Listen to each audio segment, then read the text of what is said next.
शरद पवार आज मराठवाड्याच्या दौऱ्यावरती आहेत। मराठवाड्यातील बीड आणि परभणीमध्ये त्यांचा दौरा होणार आहे। सुरुवातीला ते बीडमध्ये येणार आहेत। बीड जिल्ह्यातील मसाजोग येथील सरपंच संतोष देशमुख यांच्या कुटुंबाची सातवन भेट घेणार आहेत आणि त्यानंतर शरद पवार जे आहेत ते परभणीमध्ये येणार आहेत आणि परभणीमध्ये आल्यानंतर शरद पवार सुरुवातीला डॉक्टर बाबासाहेब आंबेडकर पुतळ्याला अभिवादन करणार आहेत आणि त्याच डॉक्टर बाबासाहेब आंबेडकर पुतळा परिसरामध्ये आता डॉग स्क्वॉड आलेला आहे आणि हे डॉग स्क्वॉडच्या वतीने जे आहे ते या ठिकाणी सुरक्षेच्या दृष्टिकोनातून सगळी चेकिंग केली जाते, सगळी तपासणी केली जाते। डॉग स्क्वॉड मधले अधिकारी कर्मचारी असतील ते डॉग स्क्वॉड घेऊन जे आहेत आता डॉक्टर बाबासाहेब आंबेडकर पुतळा परिसरामध्ये दाखल झाले आहेत आणि या ठिकाणी जे आहे ते आता डॉग स्क्वॉडच्या वतीनं तपासणी केली जाते। दुसरीकडे पाहायला गेलं तर या ठिकाणी पोलिसांचाही मोठा बंदोबस्त या ठिकाणी लावण्यात आलेला आहे। साधारणतः दुपारी 2च्या दरम्यान जे आहेत ते शरद पवार यांचं या ठिकाणी आगमन होईल परभणीमध्ये।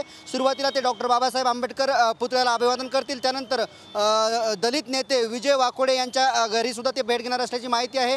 त्याचबरोबर दुपारी 2:30 वाजता जवळपास जे आहेत ते शरद पवारांची फौजिया खान यांच्या घरी पत्रकार परिषद होणार आहे आणि या पत्रकार परिषदेमध्ये शरद पवार काय बोलतात हे बघणं तेवढंच महत्त्वाचं आहे।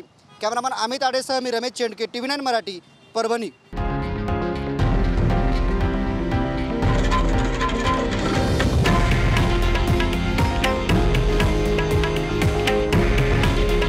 हे आहे देशातील नंबर 1 न्यूज नेटवर्क आणि आपण पाहत आहात TV9 मराठी।